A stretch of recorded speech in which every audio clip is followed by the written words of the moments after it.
はい、乙女座の皆さんこんばんは。アストロカウンセラーのターラです。いつも動画のご視聴ありがとうございます。今回は9月後半のタロットリーディングをさせていただくんですが、その前に前回ご紹介させていただいたホロスコープブック、たくさんのご予約をありがとうございました。一時的にちょっと楽天ブックさんで予約できなかったみたいなんですが、今はもうできるようになっていますので、よろしければまた概要欄から詳細ご覧ください。そして10月4日からは実際の書店で手に取ってご覧いただけますので、何かしらご自身のいいところを一つでも発見したいという方は、ネット予約かもしくは本屋さんに足を運んでいただいてご覧ください。まだこちらの特典もついていますので、ぜひご活用ください。ということで、では早速、9月後半のタロットリーディングいきたいと思います。お願いします。ちなみに9月15日が乙女座で起こる新月なんですよね。ご自身の星座で起こる新月っていうのはちょっと特別な力があると言われていて、ご自身が決めたことがそのままその通りに進むような道筋ができやすいですので、意図する力がすごく強くなるっていう時なんですね。なのでどんな自分になりたいか、どうしたいかっていうのを純粋な気持ちでね、欲とかではなくて純粋な気持ちで考えていただいたり思い描いていただくと、そういうヒントがいっぱい来たりとか、いい流れになっていくと思います。また逆行していたね、流れも水星が逆行してたんですけど、それも元に戻りましたので、考え方もかなりすっきりといくと思います。ごちゃごちゃしてた考えもね。ちょっとタロットでも見てみましょう。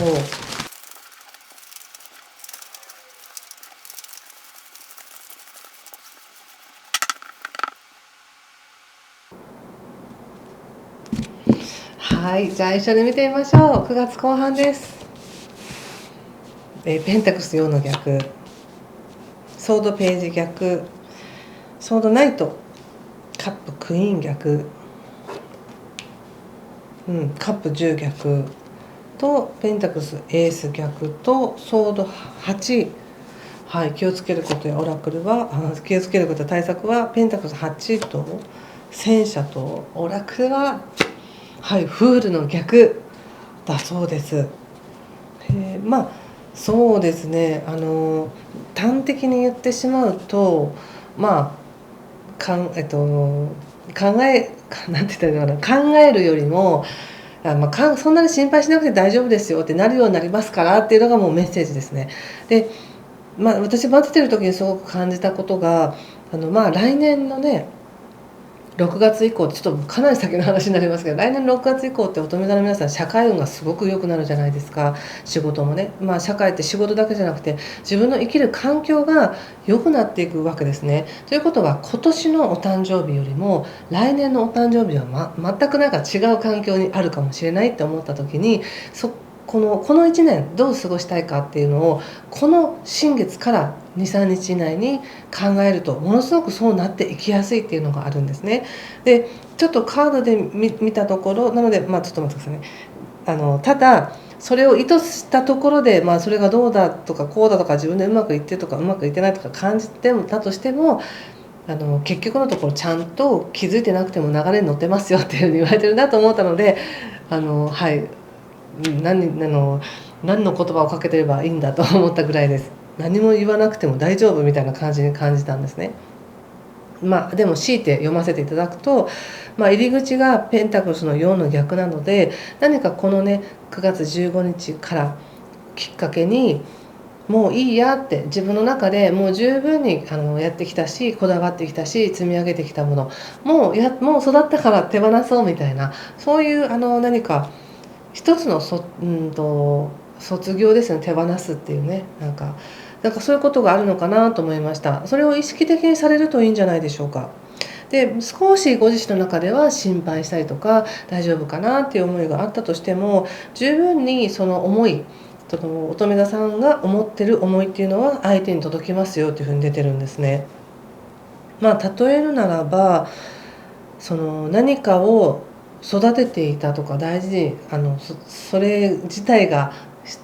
で回るように何かを育てていた。でそれを本当に育て上げて手放す時が来た。だけど大丈夫かなってちょっと心配して、もうちょっと何か手をかけてあげたいなとか何かしてあげたいなと思うけど、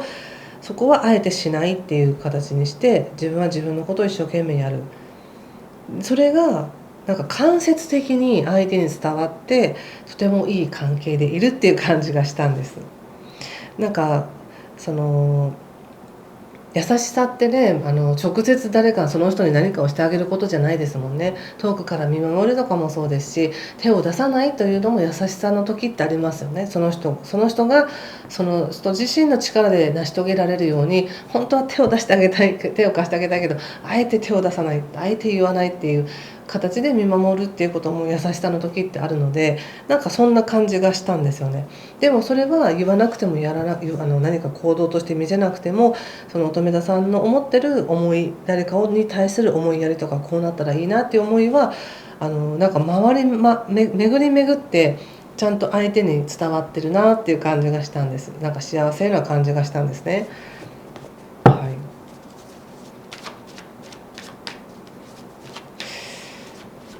うん、ちょっと待ってくださいね。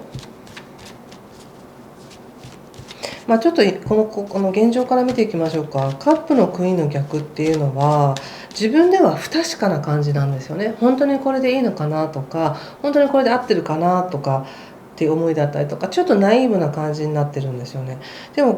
ご自身がどれだけナイーブであろうとも、周りの人とかその環境から感じる私の感覚でいくと、いやものすごく満たされてるじゃないですか、ものすごく守られてるじゃないですかっていう感じがするんです。なのでご自身がちょっとナイーブになってるだけなのかなっていう気もしますね。よくありがちなのって家族の問題とかも、その乙女座さんはすごく気にしている、何かにすごく気にしてるけども、家族はそれを問題だと思っていないみたいなね。でも実際に本当にそれが家族を壊すほどの大きな問題ですかっていうと、そうでもなく、問題はあるけどこうやって存在していること自体が家族だよねみたいな、そんな感じがしたんですね。でもその中でこの、乙女座さんは本当に大事なものをちゃんと作っていってる段階なんですよっていうふうに言われてて、ちょっとこのソード8を見てみます。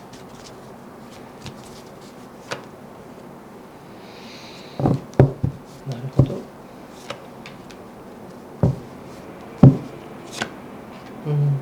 ここでもね、ページのソードが出ていて、すごくこう疑いやすかったりとか、何かの問題を探してそれをこねくり回して検証したいみたいな、一個解消したい。でまた何かを見つけてはそれをこねくり回して検証して、はい解消したみたいな、そうやってもうエンドレスにいろんな問題を見つけては解消して、見つけては解消してってして安心したいのかなっていう感じがあるんですけれど、それをしてるということはイコール実はとっても満たされているっていうことだったということだと私は感じました。っていうのは本当に目の前にどうしようっていう問題が来た時って、そのことしか考えられないですし、その他の仕事のこととか細かい気にしてたことなんかもう吹っ飛んでしまうと思うんですけど、そういうことは一切ないんですね。で基本守られてるし満たされてるし幸せだからこそ、細々したことの何かを見つけたくなるっていう、なんか昔の嫌なことを思い出してイライラしたりとか、時のあれはとかって思い出すっていうことは、思い出から嫌なことを引っ張り出すぐらいしか嫌なことは現状がないっていうことなので、それだけ幸せってことなんですよね。なんかそんな感じがしたんです。とっても満たされてるし、とってもなんか価値もあるし、いいし生活もやっていけるんだけれども、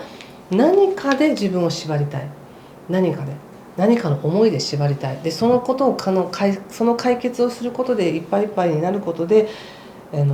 んかやってる気になったりとか、忙しくしてる気になったりとかっていう形で、あえてそこを選んでるのかなっていう気がしたんですけど、また私ったら昔のことを思い出したり、そうやって思い悩んだりするぐらい現実が幸せだったんだなって思ったらいいなと思ったんですよね。これはでも本当にね、もう何の心配もないですよって、心配することなかれって感じなんですよ、このカードはね。中には何も考えずに行動するから危ないよという人もいるかもしれませんが、道はいくらでも自分次第でできるので、先のことばっかり考えるというよりは、自分の思いを自由に消化させて好きなようにしてくださいと。なぜならば今この9月15日から来年の誕生日までっていうのはとても貴重な時間じゃないですか。なので来年の誕生日はどんな風な自分になっていたいのかなって思った時に、じゃあ今の私はこうしようみたいに決められたらいいなと思ったんです。実際何か行動していく、行動力や知恵やその努力していく忍耐力みたいなものはありますよ。十分あります。あると思います。はい。ちょっと補足で見てみましょうか。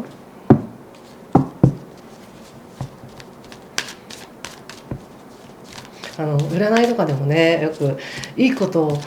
しか聞きたくないっていう方と、いいことを言ったら嫌なことも言ってくださいみたいな結局その人が聞きたいことしか聞かないわけですよね。いいことなのか嫌なことなのか。なんとなくですけど、今回の乙女座さんはあえて嫌なこと聞きたいのかなっていう感じがしたっていうことです。でもどっちでもいいんですよ、それはね。どっちでもいいし、どっちを選ぼうともちゃんと流れに乗ってるよっていうのがもう私の最終メッセージなので、